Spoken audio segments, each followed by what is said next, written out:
की व्यवस्था का एक महत्वपूर्ण अंग है विधायिका यानी लेजिस्लेचर।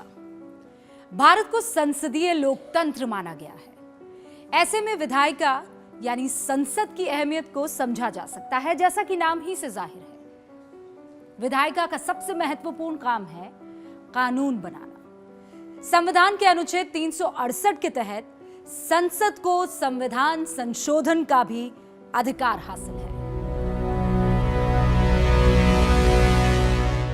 संसद का एक बेहद अहम काम है सरकार पर नियंत्रण रखना। दरअसल संविधान में बिल्कुल साफ किया गया है कि केंद्रीय मंत्रिमंडल लोकसभा के प्रति जवाबदेह होता है। वैसे भी सरकार जो कानून बनाना चाहती है या फैसला लेना चाहती है, उसके लिए संसद की सहमति जरूरी है। संसद में अलग अलग पार्टियों से आने वाले जनप्रतिनिधि इस पर नजर रखते हैं कि सरकार निरंकुश ना हो जाए, उसकी नीतियां जनहित और देशहित में हों।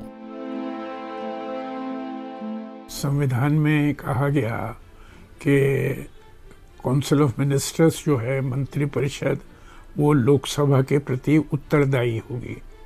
तो इसके मायने पूरी मंत्रिपरिषद और हर एक मंत्री लोकसभा के प्रति जवाबदेह है।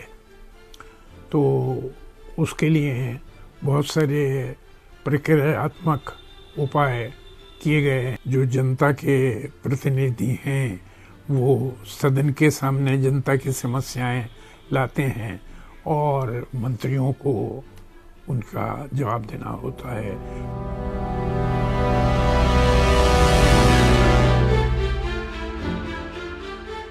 संसद वित्तीय मामलों पर भी नियंत्रण रखती है। अगर सरकार टैक्स या राजस्व से जुड़े प्रावधानों में कोई बदलाव करना चाहती है तो इसके लिए संसद की मंजूरी जरूरी है। विधायिका यानी संसद के 3 हिस्से हैं, राष्ट्रपति, राज्यसभा और लोकसभा। जी हां, संसदीय लोकतंत्र प्रणाली में राष्ट्रपति को संसद का भी एक हिस्सा माना जाता है। इसका कारण यह है कि भले ही राष्ट्रपति किसी सदन के सदस्य न हो, लेकिन उन्हीं के आदेश पर सदन की बैठक बुलाई जाती है। किसी भी सदन का सत्र खत्म करने का आदेश राष्ट्रपति देते हैं। लोकसभा का कार्यकाल पूरा हो जाने के बाद या किसी भी पार्टी को सरकार बनाने लायक बहुमत न होने की स्थिति में उसे भंग करने का आदेश भी राष्ट्रपति देते हैं। संसद से पारित विधेयक को राष्ट्रपति की मंजूरी मिलना जरूरी होता है। संसद से पास हर विधेयक राष्ट्रपति के पास भेजा जाता है। उनकी मुहर लगने के बाद ही उसे कानून का दर्जा मिलता है। राष्ट्रपति संसद के संयुक्त सत्र को संबोधित करते हैं। वो चाहे तो किसी भी सदन को संबोधित कर सकते हैं। संसद के 2 सदनों में उच्च सदन माना जाता है राज्यसभा को। जैसा कि नाम से जाहिर है, राज्यसभा यानी काउंसिल ऑफ स्टेट राज्यों की सभा है। इसके सदस्य राज्य से चुने जाते हैं।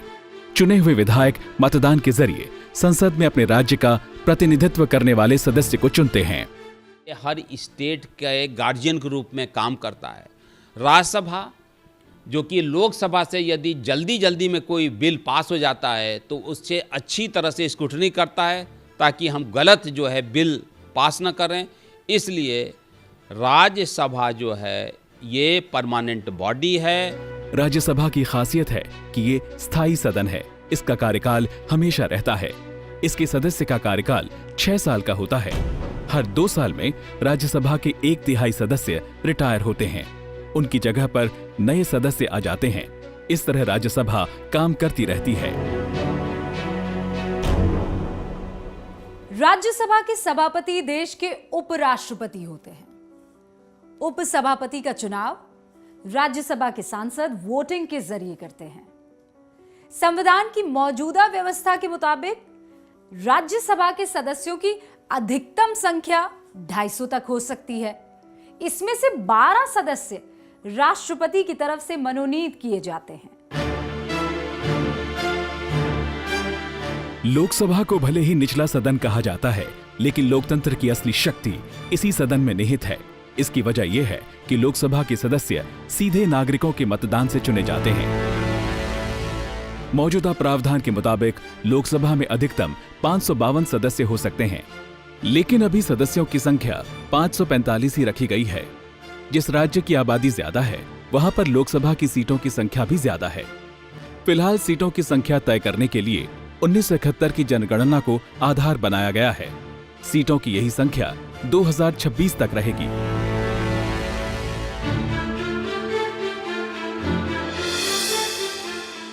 लोकसभा के सदस्य चुने जाने के लिए न्यूनतम उम्र 25 साल होनी चाहिए, जबकि राज्यसभा के लिए न्यूनतम उम्र 30 साल है।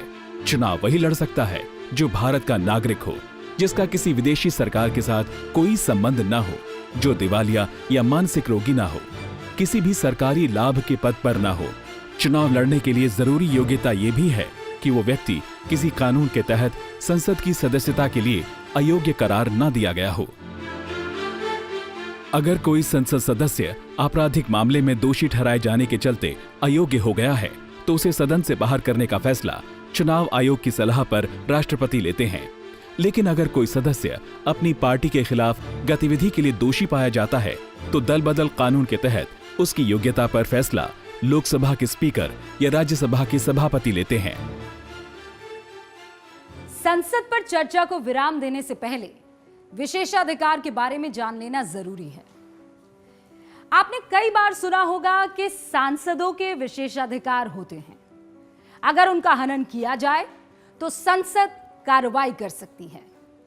ये विशेषाधिकार इसलिए रखे गए हैं ताकि सांसदों को अपनी जिम्मेदारी निभाने में मदद मिल सके। इनका मकसद सांसदों को आम लोगों से अलग कोई विशेष दर्जा देना नहीं है।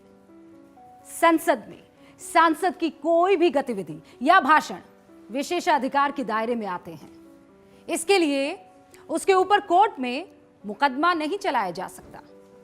संसद के बाहर भी किसी सांसद को उसकी जिम्मेदारी निभाने से रोका नहीं जा सकता।